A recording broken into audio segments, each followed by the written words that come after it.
বলছিলাম 5 দফা দাবি আদায়ে দেশের সব হাসপাতালের বহির্বিভাগ এবং চিকিৎসকদের ব্যক্তিগত চেম্বার বন্ধ থাকবে।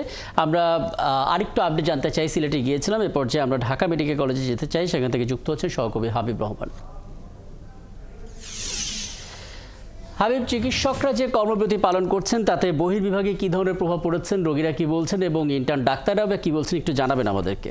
হাবিব, আপনি জানেন যে আজকে সারা বাংলাদেশে সরকারি বেসরকারি যত হাসপাতাল রয়েছে সেখানে ডাক্তারদের কর্মবিরতি বলা চলে, কর্মবিরতি চলছে এবং সব বিশেষ করে বহির্বিভাগে যে চিকিৎসা সেই চিকিৎসা বন্ধ রয়েছে এবং বেসরকারি যে হাসপাতালগুলো রয়েছে সেখানে যারা প্রাইভেট হাসপাতালে ডাক্তাররা চিকিৎসা দেয় সেই হাসপাতালও বন্ধ রাখার সিদ্ধান্ত তারা নিয়েছে। এর কারণ হলো আপনি জানেন যে ডাক্তারদের একটি মামলা, আদালতে একটি মামলা চলছে, সেটি রিট রয়েছে আগামীকাল।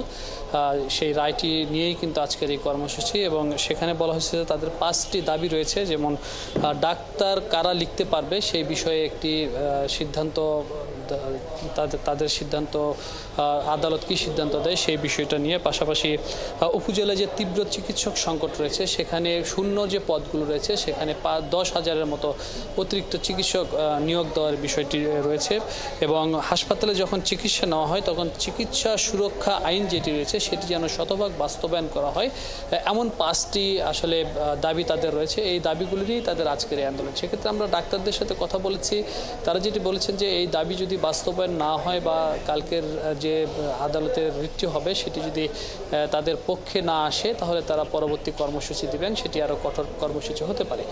আমরা বিভিন্ন রোগীদের সাথে কথা বলেছি, তবে রোগীদের ভোগান্তি কিন্তু আমরা দেখেছি। বহির্বিভাগে অনেক রোগী এসে অপেক্ষা করেছে এবং যেহেতু তারা জানেন না যে আজকে এই কর্মসূচি রয়েছে, দূর দূরান্ত থেকে বিশেষ করে নোয়াখালী, কুমিল্লা, নারায়ণগঞ্জ, ঢাকার বাইরে থেকে অনেক রোগী এসে তারা কিন্তু ভোগান্তিতে পড়েছেন এবং এক কথায় বলা চলে যে এই ধরনের হঠাৎ একটি সিদ্ধান্তে যারা বেশি অসুস্থ তারা কিন্তু চরম ভোগান্তির মধ্যে পড়েছে এবং তারা যেটি বলেছেন যে হঠাৎ করে এই সিদ্ধান্তে শুধুমাত্র যে ডাক্তারদের দাবির পক্ষেও তারা বলছেন যে সেটিও ঠিক আছে, কিন্তু এটি আগে ভাগে জানালে হয়তো তারা এভাবে আসতো না, এসে এই ভোগান্তির মধ্যে তারা পড়তো না। কারণ তারা এবং অনেকে আবার ডাক্তারের পরামর্শক্রমেই এই হাসপাতালে এসে ঢাকা মেডিকেলে ভর্তি হতে এসেছেন, কিন্তু সেই সুযোগটি কিন্তু তাদের হয়নি।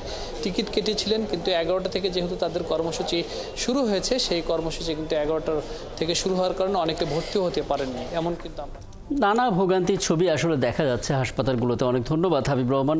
পরবর্তীতে আরও আপডেট নিয়ে নিশ্চয়ই আপনার সঙ্গে আমরা জানতে পারবো। আমাদের সঙ্গে হাবিব রহমান যুক্ত হয়েছিলেন, ঢাকা মেডিকেল কলেজ হাসপাতাল থেকে বলছিলেন।